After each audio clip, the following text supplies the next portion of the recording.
السلام علیکم ویورس، ہم ہیں آپ کے ساتھ آپ کے چینل مفتی عبداللہ سپیچز میں۔ کل کی ویڈیو میں ہم نے آپ کو بتایا تھا سنت غیر موقدہ پڑھنے کا طریقہ کہ سنت غیر موقدہ کسے کہتے ہیں اور وہ کیسے پڑھی جاتی ہیں۔ آج کی ویڈیو میں ہم آپ کو بتائیں گے کہ سنت موقدہ کون سی ہیں اور سنت موقدہ پڑھنے کا طریقہ کار کیا ہے۔ سب سے پہلے آپ کو بتاتا چلو کہ سنت موقدہ کون سی ہیں، تو فجر کی سنتیں، ظہر کی ساری سنتیں، عصر کی سنتیں جو ہیں وہ مستحب ہیں، مغرب کی جو سنتیں ہیں وہ سنت موقدہ ہے، اور عشاء کے فرض کے بعد کی جو سنتیں ہیں وہ بھی سنت موقدہ ہے۔ اب ظہر کی جو سنتیں ہیں، 4 سنتیں پہلے والی، ان کو پڑھنے کا طریقہ کار کیا ہے، تو ہم آپ کو بتاتے ہیں کہ سنت موقدہ کیسے پڑھی جاتی ہیں۔ سنت موقدہ میں دوسری رکعت میں آپ تشہد میں صرف التحیات پڑھیں گے اور عبدہ و رسولہ کے بعد آپ نے کھڑے ہو جانا ہے، اور تیسری رکعت آپ نے بسم اللہ پڑھ کر سورہ فاتحہ سے شروع کرنی ہے۔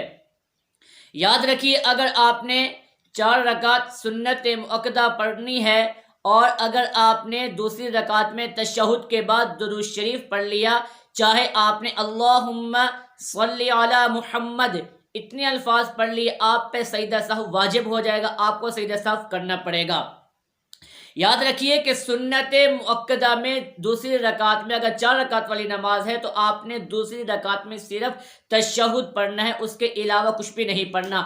اگر آپ نے اس کے علاوہ کچھ بھی پڑھ لیا تو اتنے الفاظ بھی پڑھ لیے کہ اللہم صلی علی محمد، تو آپ پہ سجدہ سہو واجب ہو جائے گا۔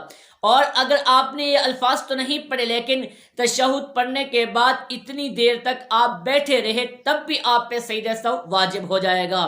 یاد رکھیے کہ جو سنت غیر موقدہ ہوتی ہیں اس میں دوسری رکعت میں آپ پوری تشہد پڑھیں گے، اس کے ساتھ درود شریف بھی پڑھیں گے اور اس کے ساتھ آخری دعا بھی پڑھیں گے، لیکن جو سنت موقدہ ہے اس میں آپ نے دوسری رکعت میں صرف اور صرف تشہد پڑھنا ہے، اس کے علاوہ کچھ بھی نہیں پڑھنا اور آپ نے کھڑے ہو جانا ہے۔ یہ فرق ہے سنت موقدہ اور غیر موقدہ میں۔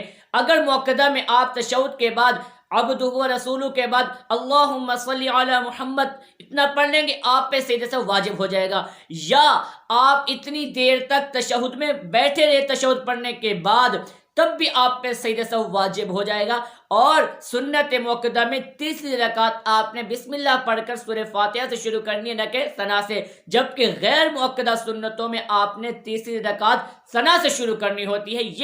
یہ فرق ہے ان دونوں سنتوں میں۔ امید ہے آپ کو یہ مسئلہ سمجھ آ چکا ہوگا۔ آپ آگے بھی یہ مسئلہ شیئر کریں۔ ہمارا مقصد صرف اور صرف لوگوں کی اصلاح ہے، کوئی لائک نہیں، کوئی شیئرنگ نہیں، کوئی اور چیز نہیں، بس صرف اور صرف لوگوں کی اصلاح کی نیت ہے۔ اس نیکی کی نیت سے آپ لوگوں میں یہ شیئر کریں تاکہ لوگوں کی اصلاح ہوتی رہے اور لوگوں تک یہ مسائل پہنچتے رہے۔